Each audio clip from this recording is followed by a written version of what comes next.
I'll let you play. I want to thank everybody for coming. My job today is to tell a story. I'm going to dwell a little bit on history. I'm going to talk a little bit about medicine. We'll talk quite a bit about art. When David and Terry and I had lunch together a few years ago, David told me about this lecture, and I was intrigued by the opportunity to come and merge medicine, art, and history. So I'm really thankful to be back at the University of Michigan. I think I was in this amphitheater, I don't know, at least a decade ago at a medical meeting, and I look forward to the reception and the dinner later on. I also want to thank the Chang family, who I just met. Wonderful, and I just got a terrific book of Dr. Chang's father's artwork, so I look forward to learning more about that. Could I have the light down here on the podium, this bright light, so that I can see the screen a little bit better, please, sir, if possible? So for the next 40 minutes or so, we're going to spend some time talking about this masterpiece. I'm going to tell you the story of the Gross Clinic. We'll learn about the individuals depicted here. We'll learn about some of the subtle figures in the background. We'll learn about the operation that's being shown here. We'll also learn about the amphitheater, how this was done, why it was done, and what it was initially purchased for, and what it was subsequently sold for. The numbers will blow you away. I think they will. If I can't convince you of that, I haven't told my story well. So my objectives today are really pretty straightforward. I want to make sure you understand the historical setting. So we're going to go all the way back to when the US of A was just 100 years old. We're going back to Philadelphia, which at the time was one of the major cities in this country. And we're going to talk a bit about Jefferson Medical College. We're going to talk about Samuel D. Gross, also called the Nestor or Emperor of American Surgery, and of course Thomas Eakins. I'm going to tell the story of a very contentious art sale that occurred back in 2006. I'm going to provide tremendous detail about the masterpiece. I'm going to describe the upside, the positive resolution from the sale, and then I'm going to add a little personal postscript. So here's the setting. This is 1876 America. The Declaration of Independence and the Revolutionary War were a century before. The War of Northern Aggression, some of you may call it the Civil War, but the War of Northern Aggression was in the recent past. It was just a decade before. Lincoln had been assassinated in 1865. President Johnson was impeached and missed conviction by 1 vote. Grant was just ending 2 terms as president. I know this is Ann Arbor. I know what happens 5 weekends of the year where the population of this town doubles when there's a little football game going on in town. We're having a little trouble in Pennsylvania with some of our football, but Michigan, you guys are steady. And the first intercollegiate football game occurred in 1869. The Philadelphia Phillies, who are the oldest continuously operating same-name baseball team in Major League Baseball history, were not yet founded. And Jefferson Medical College was at the time 50 years old, having been founded in 1825. So Jefferson Medical College, this is our logo. This is where we sit in Center City, Philadelphia. I need to make sure you understand the historical setting so you can appreciate what Eakins painted. So let me tell you a little bit about Jefferson Medical College, particularly the surgical aspects of Jefferson Medical College. And as you can read in the program, I have the honor of serving as the 8th Samuel D. Gross Professor. So we're going to focus on 2 of the first 4 chairs of surgery at Jefferson. The founder of the medical college, George McClellan, and then Samuel D. Gross. So first, McClellan. McClellan was born in Woodstock, but it was Woodstock, Connecticut. Jimi Hendrix was not on stage there. He was a Scotsman. He went to Woodstock Academy and then to Yale. He did a preceptorship, which was common in the day. in Connecticut, and then he came to Philadelphia, which really was the center, arguably, of American medicine in the day. And he was a pupil of Professor John Singh Dorsey.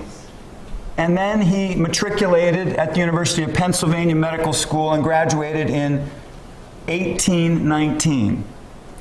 He set up a practice at 6th and Walnut Street, which is very close to Independence Hall.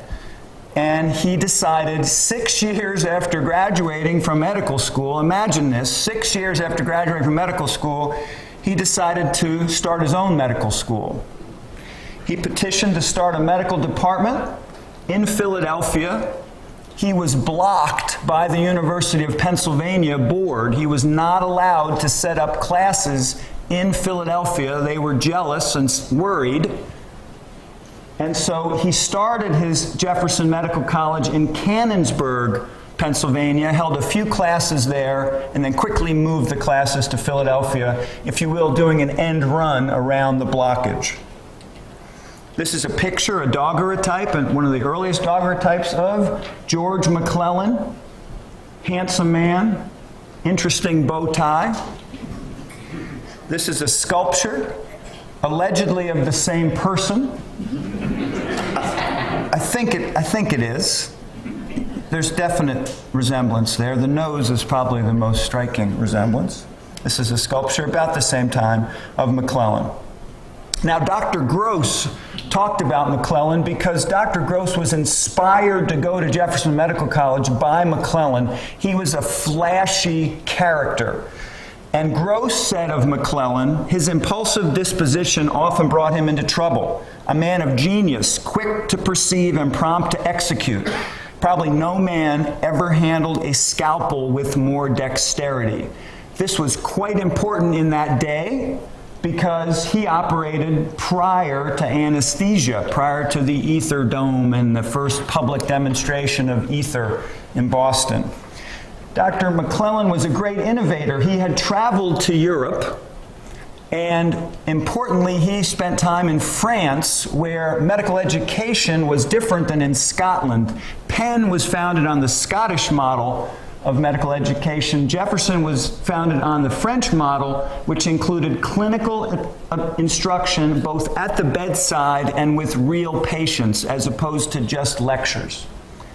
Now, important for this story, McClellan was ousted after being the founder of the medical school.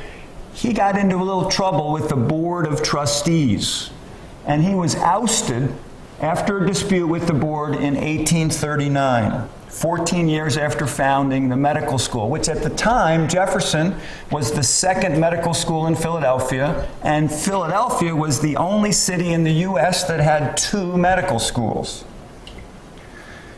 McClellan immediately petitioned to start another medical school out in Gettysburg. He died young, at the age of 51, of a perforated sigmoid colon.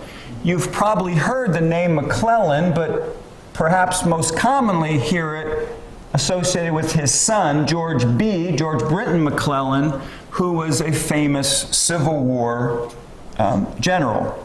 McClellan House, where the father and son lived, is literally a half a block from my office on Walnut Street in Philadelphia. It actually is right in front of a fast food store called the Wawa.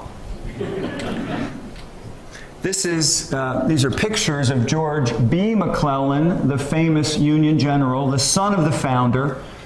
This shows him on steed, and those of you that ever spent any time in Philadelphia and had a chance to see the Philadelphia City Hall, which is just a majestic architectural wonder, on the north side of City Hall there is a statue of McClellan on steed facing north, and really it's a regal sculpture. He is famous in the Civil War for serving as the commander of the Army of the Potomac and being fired by Lincoln not once but twice in that role. So he was not a very successful war hero. The early Jefferson Medical College, the first building was the first courses were held in the old Tivoli Theater. It's a place where Home Sweet Home was first sung in America. And this is the current Thomas Jefferson University Hospital. And here's the truck bringing in an organ for transplant, perhaps. So that's McClellan, the first chair, the founder of Jefferson Medical College. Now I'm going to turn to Gross. Samuel D. Gross, the Nestor of American surgery. Born near Easton, Pennsylvania in 1805. He was the fifth of 6 children. He grew up speaking German, a German dialect, sort of Pennsylvania Dutch German, if you will. He learned English only at the age of 12, and he taught himself Greek, German, and Latin so that he could read medical texts. He was attracted to medicine at an early age. Some say it was age 6, some say it was age 9. He attended his early studies around Easton, but then did a year and a half of prep school at Lawrenceville Academy, which is just across the Delaware River from Easton, close to Princeton, New Jersey. He was attracted to Philadelphia to work with McClellan. McClellan was a well-known figure, a great innovator in teaching. And he enrolled in one of the first classes of Jefferson Medical College, graduated in 1828, and wrote his first medical treatise as part of his graduation. And that day, one had to write a thesis to graduate. His thesis was on the nature and treatment of cataract. So he's a bit of an ophthalmologist. In medical school, he was described as industrious and ambitious, and as some of you may know, Gross wrote not a 1-volume autobiography, but a 2-volume autobiography. It takes a special person to write an autobiography. It takes a very special person to write a 2-volume autobiography. And in it, he states that medicine was the goddess of my idolatry. After graduation, he, very similarly to McClellan, opened an office very close to Independence Hall in Center City, Philly. This was opposite Independence Square. He was clinically unsuccessful. He made his income translating textbooks, and this is critical to understand the day. There was no one in the United States writing medical texts. There was very little in the way of science going on in the U.S. And so, in order to communicate and to transfer knowledge, it was critical to translate the European works into English. He was capable of doing that because he knew many languages, and he then got most of his income early on from translating medical textbooks. He clearly documents in his autobiography what he got paid for every translation. It's almost like he was an accountant. He married a 21-year-old widow, Louisa Ann Weissel. They had 8 children, and 4 of them lived to adulthood, as was common in the day. There were 2 sons, Samuel W. Gross, who succeeded his father as the chair at Jefferson, A. Haller Gross, who went over to the dark side and became a lawyer, Maria, his oldest daughter, and then Louisa. And it was Maria who endowed the Samuel D. Gross Chair in 1910 that I have the privilege of holding. Now, this is a famous picture of Dr. Gross. He was unsuccessful in Philly, having done medical school there, so he moved back closer to home in Easton. He began some additional anatomy studies. He was a person who did dissections. He actually came back to Philadelphia to get bodies. And there's a whole side story that goes along with that. He began to see patients, gained respect, and wrote his first original textbook. This textbook is essentially a book about orthopedics, anatomy, physiology, and diseases of bones and joints. Remember this because the Gross Clinic depicts an operation for osteomyelitis, joints, bones. He became more famous and was recruited to go to Cincinnati by an individual who was his teacher at Jefferson when he was a medical student. He became a demonstrator and then rose to the chair of pathological anatomy in Cincinnati, and he wrote his second textbook, Elements of Pathological Anatomy. This was a breakthrough book of the day, the first American textbook on pathology. Between 1840 and 1856, he moved from Cincinnati to Louisville. He was recruited to be the chair at the Louisville Medical Institute, which became the University of Louisville. He performed animal experiments on intestinal wounds. At that time, no one had ever done a laparotomy. No one had ever opened the abdomen to repair injuries. The only bowel injuries that were ever repaired were when an evisceration occurred from a stab wound. The bowel came out and people would try to sew it and push it back in. It's amazing to read. The technique he used to get the bowel back in was to coat the bowel in olive oil to help grease it back into the abdomen. He did experiments on the bladder and bladder stones, and he became, interestingly, a very eminent urologist. Actually wrote a textbook about the bladder, the prostate, and the urethra. He was a specialist, he concentrated on the lower urinary tract. He didn't get up into the kidneys.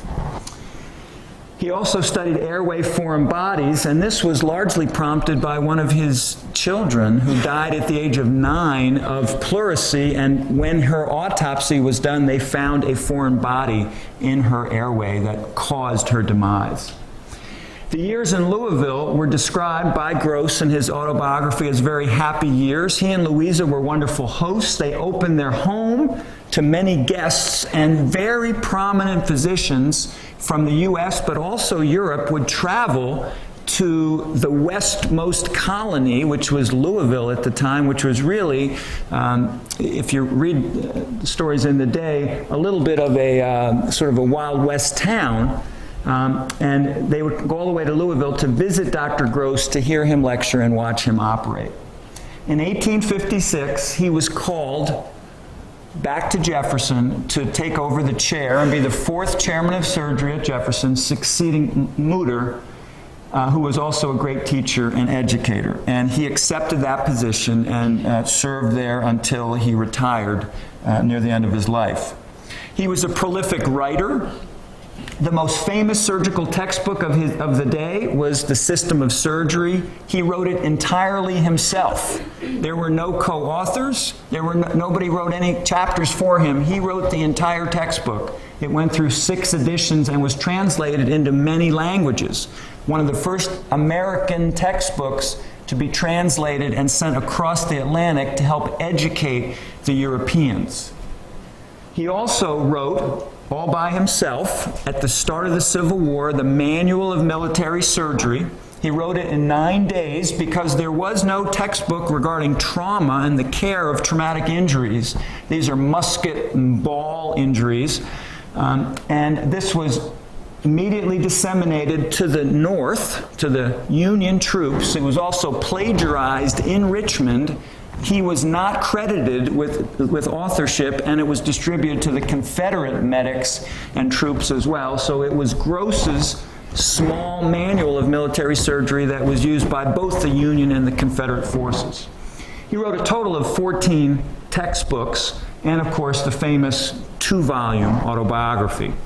He was also a wonderful organizer. He founded the organizations you see listed on the slide. I won't read them all, but he founded organizations in Kentucky, where he was in Louisville. He founded organizations in Philadelphia and Jefferson. And of course, the most important organization that he founded and served as the president for the first 3 years was the most prestigious of all the surgical associations. The surgeons in the audience should all aspire to be members of the American Surgical Association. Just as a sidelight, in my department, we do have some Gross mementos. We have this wonderful bust of Dr. Gross. We have the operating table that he used and that many other surgeons, Dupuytren, for example, Hearn, many others used. And I walk past it every day. We now have it roped off because people were putting coffee cups on it and I was having conniptions. We have a small portrait of Gross. We have various books and personal items. We have his walking cane, etc. Now, he made many contributions to surgery: stay sutures for wound dehiscence, forceps for bronchial foreign bodies. He was an early bronchoscopist, if you will. Wiring of AC and SC joints for shoulder problems, tourniquets, hernia repair, many, many others. He died in 1884 at the age of 79, of heart failure and gastric mucosal inflammation. He was cremated out in western Pennsylvania. Fascinating story about that. Don't have time to go into it, but he had to be cremated far away from Philly, and then his ashes were brought back to Woodland Cemetery, which is in Philadelphia. This man was so famous that his last paper was read 2 days after his death in front of the American Medical Association. Now, he didn't read it, obviously. It was read by another individual, and this was entitled Wounds of the Intestine. So this man was really the king, truly the emperor of American surgery. Now, an important element of this is that at the time, in this historical setting, American medicine, the physicians, held a lofty place. Surgeons were barbers. They were apprentices. They hadn't gone through formal, massive training. And surgeons really did not have the stature in America that physicians did. Alexander Calder, who cast this wonderful bronze, which for many years was down in the mall in D.C., and when they built part of the Smithsonian, it got moved, and now it actually here is at Jefferson. So this is a Calder bronze from the end of the 19th century, and inscribed on the side is this subtle statement. American physicians, read medical doctors, have erected this statue to commemorate the great deeds of a man who made such an impression upon American surgery that it has served to dignify American medicine. I.e., it was Gross who elevated surgery to be on par with medicine. You can argue whether it's true today or not. Now, how about this, the topic of this? So that's my brief history lesson. The setting, the Civil War, McClellan, why Gross went to Philadelphia, his training, his accomplishments. This is the topic for today. This is the Gross Clinic. By a show of hands in the audience, who has personally stood in front of this masterpiece and seen it? So we have, I'd say, the mature folks, yes, and the youthful group over here, no. Well, this is really an awe-inspiring canvas, and my job now is to tell you a little bit about what you're seeing. And so we're going to concentrate on Dr. Gross, his assistants, what operation's going on. We're going to look at the instruments. This is a bare hand holding a scalpel. Look what he's wearing. He's going to the opera, looks like. Here's someone who's a scribe. Here are the Jefferson medical students filling the pew-like seats. So let's spend a little time on this. Who painted this? Thomas Eakins. Much has been written about Eakins. He was a painter of portraits. Eakins was born in Philadelphia in 1844. So when Eakins painted the Gross Clinic, he was 30 and Gross was 70. 30 and 70. He was, his father was Benjamin, mother was Carolyn, and his father was a writing master, calligraphy and other important writing techniques. He attended the very competitive but public Central High School, which in the day was the most prominent school in Philadelphia. Wonderful courses, high-level training, and a few of his teachers at Central High actually subsequently became professors at Jefferson and Penn. He was educated in an elite modern setting and graduated in 1861, right at the outbreak of the Civil War. He worked a bit with his father, was unhappy as a writing master, so he enrolled in drawing classes at the Pennsylvania Academy of Fine Arts, one of the most preeminent art schools in America. And he took anatomy classes at Jefferson Medical College, where he was lectured to by Samuel D. Gross. He went to Paris in 1866 to become an artist. He enrolled in the École des Beaux-Arts, and he interacted with Gérôme, with Dumont, and with Bonnat, and many others. He spent some time in Spain. He was not an impressionist. He was a realist. He sought to portray characters. And as we get into the art here, I think it's just wonderful to look at the masterpiece and see how successful he was. This is a picture of Eakins during his Paris time, during his time in France.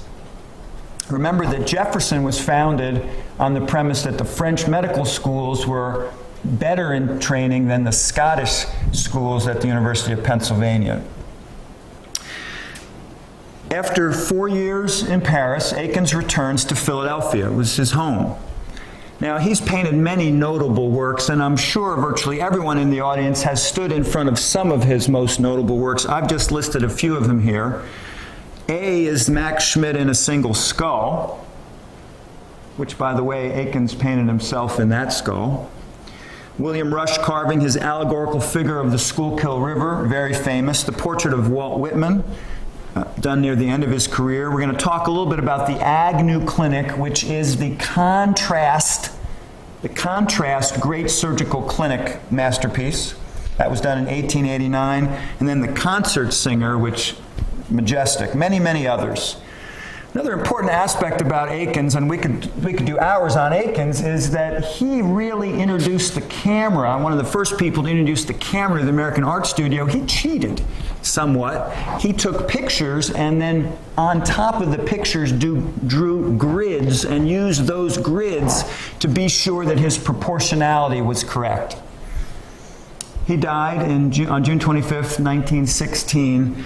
And he had an up and down career. Near the end of his career was mainly down. His wife lived for 20 years and helped to elevate his reputation. Okay, so the initial purchase of this gross clinic occurred because Eakins decided to paint this masterpiece based upon his knowledge of Dr. Gross's stature in American surgery, his familiarity with Jefferson, his familiarity with Philadelphia, his familiarity with anatomy, and the fact that he had painted a few portraits up to that day and had just done that portrait of Max Schmidt. He was very, very hopeful that this large canvas, this canvas is 6 by 9 feet, he was hopeful that this canvas would be selected to be displayed at the World's Fair, if you will, the first centennial exhibition, which was held in Philadelphia, the birthplace of American democracy, in 1876. He painted other things for the centennial exhibition, and they were selected to be displayed, one of which I'll show you later, the portrait of Benjamin Rand. This painting, the Gross Clinic, was not selected by the judges to be hung in the main exhibition hall. It was too graphic. For the Victorians of the day, this painting was not acceptable and could not be presented to a large audience. So instead, it was relegated to what was really a mock-up army hospital where it hung in a side gallery. So it was displayed in a side gallery. There are some people who wrote about seeing it, and some thought it was majestic. Others abhorred it and thought it was absolutely not for public display. So, in the sequelae of hanging in this side gallery, Eakins was not as excited about this painting, and he sold it for the paltry sum of $200. And it was purchased by the alumni of Jefferson because it depicts a Jefferson chair of surgery, Samuel D. Gross. For decades, it was displayed at Jefferson on the second floor of our college building, where thousands of medical students passed by it. It was unprotected. There are stories about medical students smoking in front of it, putting out their cigarette butts on its frame. the cigarette smoke wafting up in front of it. It was not protected, it was exposed to the elements. In 1968, recognizing that it had, quote, some value, it was moved to Jefferson Alumni Hall, where it stayed from 68, 69 all the way to 2006. We'll learn more about that. And until 2006, it was displayed in this Eakins gallery, this wonderful gallery built to display it, as well as two other Eakins portraits, Rand and Forbes. This is on the east side of Jefferson Alumni Hall. And I actually saw it when I went to interview at Jefferson. Quick side story, 2005, I got a call to come look at the chair job at Jefferson. I went up, met with the Board of Trustees and the search committee, and one of my friends said, don't leave Jefferson without seeing the Gross Clinic firsthand. So I went to the gallery. There were these huge bars in front of it. I said, can I please get close? They brought a docent in. A docent spent about an hour with me. We went over the painting. It was a wonderful experience to be sort of one-on-one with this Eakins masterpiece, which hadn't been sold at the time. That was 05. 06, I'm the chairman of surgery for less than a year. Remember that McClellan got fired. He was ousted because he got into a fight with the Board of Trustees at Jefferson. I got a call from the chairman of our Board of Trustees late one night. My wife remembers this well. She was close by. The phone call from Mr. Harrison told me the following. This was not big news of the day. But Brian said, Dr. Yo, after much deliberation, the trustees, and I'm quaking because I know the story that McClellan had been fired by the Board of Trustees. I was wondering, what had I done? After much deliberation, we've decided to sell the Gross Clinic. I was dumbfounded. I was speechless, and I'm rarely speechless. The contract sale was to sell the Gross Clinic to the National Gallery of Art, which is in Washington, D.C. Okay, that's a pretty nice place to display art. But it was also to sell and have it shared with the museum in Arkansas called the Crystal Bridges Museum of American Art, which is now a wonderful museum, but I had never heard of it at the time. And of course, this is the heir to the Walmart dollars. So the sale was brokered by Christie's auction house, and he told me the sale price. Remember, this had been purchased for $200. The sale price, $68 million. Boy, you wish you'd invested those $200 earlier and could reap these profits. Pretty awesome. Huge. Compound interest. Now, there was a rider to the contract. This was brilliant by the trustees, because the rider to the contract was the city of Philadelphia. They knew that this portrait was arguably the most important historical possession of the Jefferson Medical College. So the rider to the contract said that if Philadelphia could match the purchase price of $68 million, somebody could write a check for $68 million, the sale was voided, and the painting, the masterpiece, could stay in Philadelphia. 45 days to come up with the cash. 45 days. Okay. So I got that phone call, and Mr. Harrison said, I hope you're behind us, Dr. Yo. I knew that this was going to be highly contentious. Front page story next day, Philadelphia Inquirer, right under the fact that the Flyers were shut out by the Pittsburgh Penguins, a divisive deal. The secret months-long talks to sell Eakins' Gross Clinic are causing anger and puzzlement. A couple days later, what were they thinking? Again, Philadelphia Inquirer, Stephen Salisbury, the art critic. The people at Jefferson had the right to sell Eakins the Gross Clinic, but the way they went about it rightly causes outrage. Great one here. Eakins' sale, a gross insult. My mind doesn't work like this, but there are people that make money doing this. A few days later, Eakins, the gross clinic, has inspired loyalty, devotion, and an effort to keep it here, an artist, a painting, and a city's identity. Jefferson alums rip the sale of Eakins. Gross founded the Jefferson Alumni Association. So let's go into some detail regarding the picture. So it was initiated by Eakins for the 1876 Philadelphia Centennial Art Exhibition. Philadelphia was the center of medicine. Eakins, as I said, had studied anatomy and attended clinics at Jefferson Medical College. He mingled with students. He was aware that Samuel D. Gross was preparing for an international medical congress and a history of American surgery, which he wrote. The Gross Clinic is the only visual depiction that still exists of the very famous upper amphitheater, the Ely Building upper lecture room, which had a skylight. And of course, in the day, surgery could only be done during daytime hours because this is before electric lights, and it required sunlight coming through the skylight to illuminate the operative field. So here you see light coming in.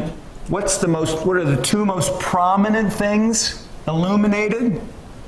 Dr. Gross's forehead, the most prominent surgeon in American history of the day. And of course, you can see the white here of the patient. There is a patient here. There's a male patient lying on his right side. And we'll discuss it a bit further. But light comes in. This is ambient light. Gross's textbook said the best time to operate was 11 a.m. to 3 p.m. Eakins has painted Gross at work.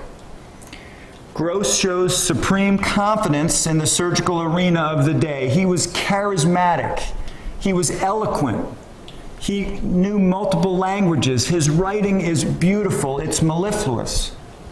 And it shows this charismatic Gross doing three things. He's operating, but he's also teaching, and he's also leading the team.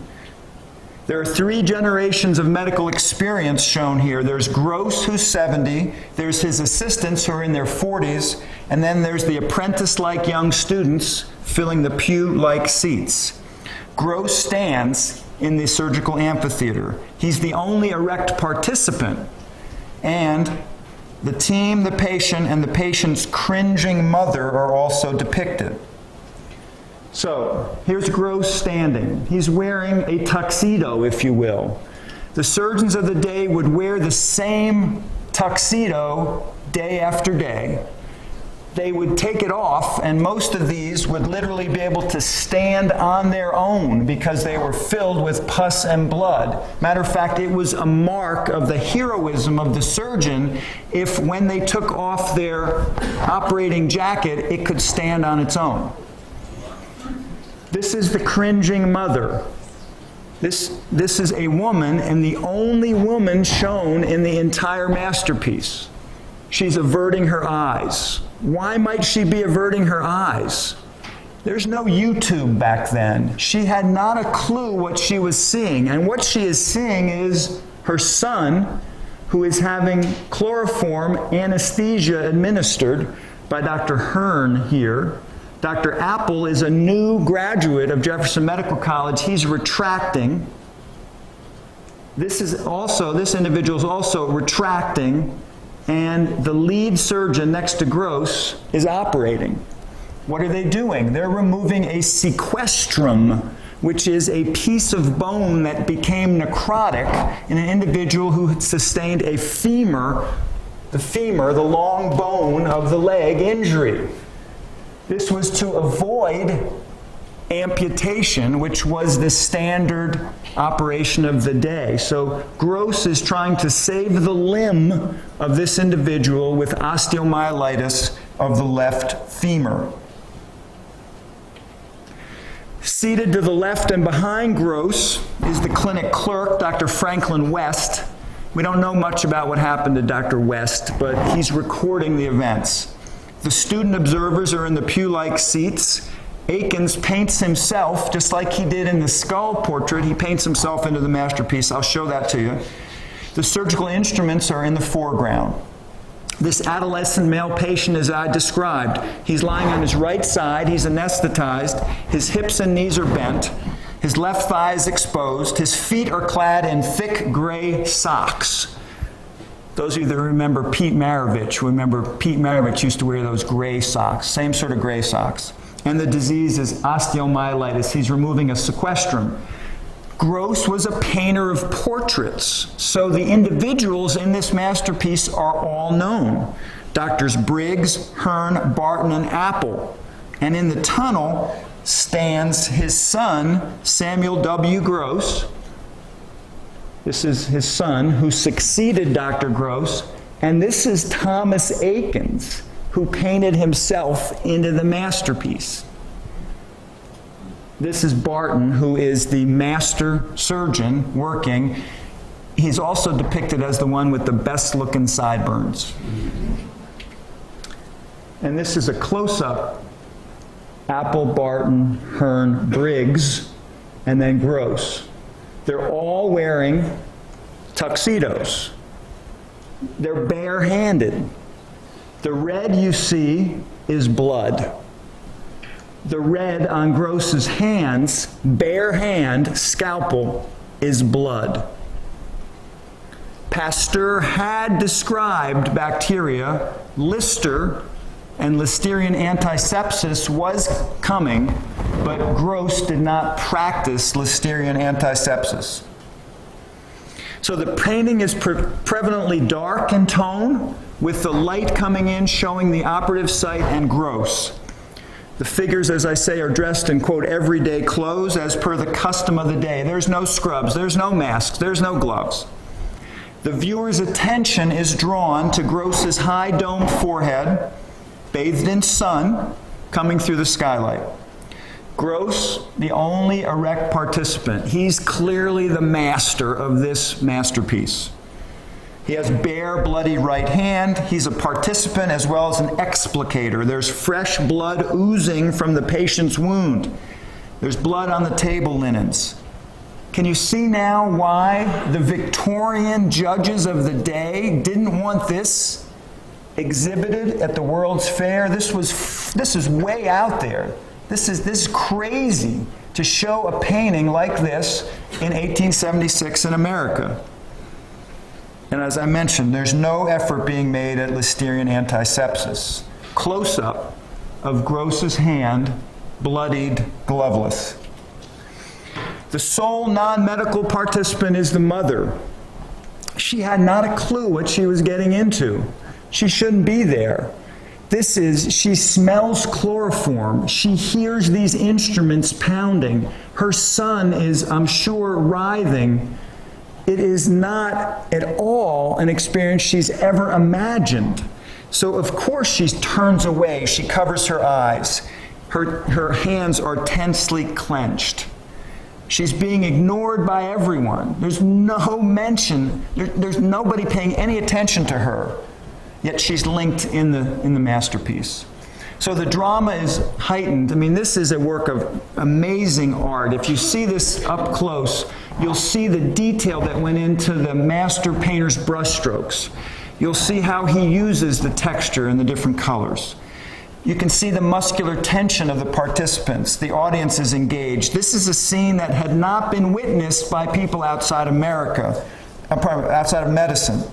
And it's clearly a true masterpiece. So again, Gross, the mother, his son. This is Hugh O'Donnell, who was the orderly. Eakins, painting himself in. West, the other participants, the bloodied instruments. And then each one of these individuals is a specific human being. These each have distinctive characteristics. Now, that's the Gross Clinic, 1876. Let's fast forward briefly 13 years. This is the Agnew Clinic. This was commissioned by the University of Pennsylvania to honor Hughes. Agnew, the aging professor of surgery at Penn. It was paid for by many participants whose faces are here in the audience.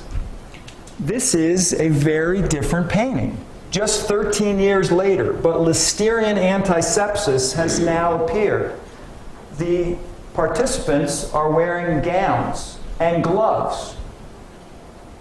There is a nurse present consoling the patient. There are appropriate drapes. The operation here is a left mastectomy. Turns out that when Agnew did mastectomies, he routinely covered the opposite breast. Here, the right breast is shown exposed. This is artistic license. It's not the way Agnew did it typically. And you can see the anesthesia being administered. And here Agnew is expounding. He's teaching the audience, again in an amphitheater, but look at the difference, the dramatic differences, the dark, prevalent tone of the Gross Clinic, no antisepsis, versus the Agnew Clinic 13 years later. A paradigm had shifted in American surgery. Well, to end the story, the city of Philadelphia had a massive fundraising effort. The dollars were raised mainly by the Philadelphia Museum of Art and the Pennsylvania Academy of Fine Arts, $30 million. And then additional dollars were put together, philanthropy. People gave $1 at a time. There were little buttons all around the city. And the 45-day period came. Philadelphia matched the offer. The painting stayed in the city. It was a wonderful, wonderful triumph for Philadelphia. And it was marked by Tony Auth, who's a Pulitzer Prize-winning cartoonist, showing to Philadelphia the Gross Clinic. Now, the painting had never left, so it never had to go away and come back, but he's just depicting this. This is artistic license. To give you an idea of the size of this is, we had a little event when the painting was first displayed at PAFA, Pennsylvania Academy of Fine Arts, and here I am standing in front of the painting before its restoration. And this becomes an interesting side bit. So the postscript, let me update you to where we are now, 2012. I'm going to talk a little about conservation and restoration, just briefly. Talk about the public display. I'm going to tell you what happened with the dollars, because that's very important. What's the story of the dollars? And then a little cute story about the 3D issue. You know, every movie you go to now is in 3D. So the the Philadelphia Museum of Art, after they had a chance to study the portrait and the masterpiece, noted that it was badly in need of restoration. Jefferson had displayed it. Not many people had been seeing it, and it really had not been cared for. The bill that Jefferson took on to insure it was $1 million a year to display it behind bars. But they hadn't put a lot of work into making sure that it was well conserved. So a huge effort was put in by the Philadelphia Museum of Art, and it was restored. And there was a wonderful symposium back in 2010, seeing the Gross Clinic anew, where it's really just even more amazing than it was prior to the restoration. These are some of the speakers that spoke at the symposium, some of the curators, talking about what was involved with the restoration. That's a whole other story. But it was displayed wonderfully in the Perlman wing of the Philadelphia Museum. And this is a little bit misleading. This is a bird's eye view of from a camera, and it's showing one of the few times that the Gross Clinic and the Agnew Clinic are shown side by side. It happened before, but not frequently. And this makes it seem like the Agnew Clinic is ginormously wide, and ditto for the Gross Clinic, and that's not true. It's just the perspective that you're getting from this particular lens. In fact, this is the current state of the Gross Clinic post-restoration. even brighter light coming in on gross. You can see the detail now that's much more clearly seen. Matter of fact, you can perhaps even clearly see one of the biggest controversies in this masterpiece. Here's the cringing mother with what seems like 6 fingers, but there's actually an extra hand coming in here holding a retractor. See the hand right here? That's a participant who is hidden behind Dr. Gross. There's somebody who's completely not visible except for this hand coming through. And this shows Briggs, Hearn, Barton and Apple, Samuel W. Gross, Eakins again right in the corner, Franklin West. Now, to wrap up here, $68 million is a lot of money. And the trustees recognized that this would be a highly contentious sale. So they committed the corpus to stay as an endowment fund. So the corpus is untouched. Instead, the Eakins Legacy Fund and a matching fund have been set up. It's like my laser pointer went out. You can see right here. The Eakins Legacy Fund and a matching fund have been set up. And I'm going to show you the divestitures from those funds. Let me point out that I may have mentioned before that we had 3 Eakins portraits. We had the Gross Clinic, $68 million. We also had one of Eakins' first portraits ever done. This is the chemist Benjamin Rand. And this sold to the National Gallery of Art and the museum in Arkansas, Crystal Bridges, for $20 million. In addition, we had the portrait of Dr. Forbes, who was an anatomist, and that sold for $10 million.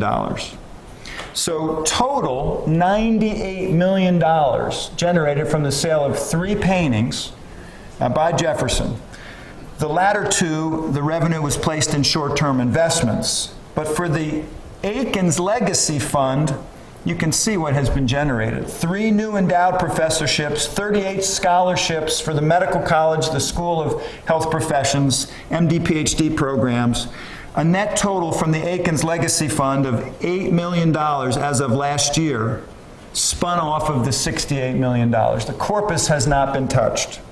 In addition, the matching program, which meant that, for example, when I had a donor who wanted to give a chair in our transplant division, the chair cost half of what it typically costs because it was matched by the Eakins match. So for $750,000, the donor could get a chair. There were now 9 new professorships that were generated from that matching, as well as 20 new endowed scholarships, $9.8 million new dollars into Jefferson. Lastly, 3D is the hot thing these days. You go to the movies, everything's in 3D. So at Swarthmore, just a few months ago, a liberal arts college, wonderful liberal arts college in the outskirts of Philadelphia, the art students put together this wonderful 3D Eakins done out of cardboard.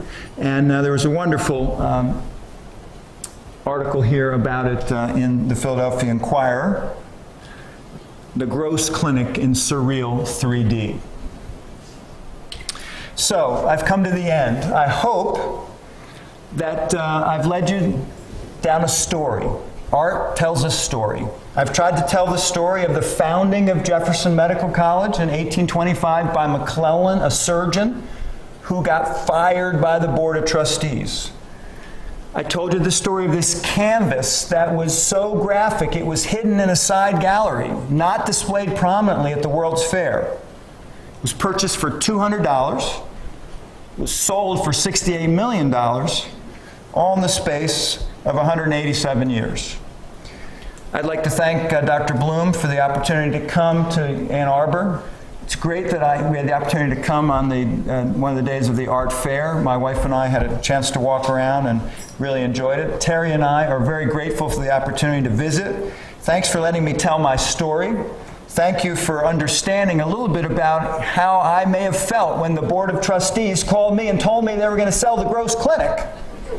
We're honored to be here. Thank you very much.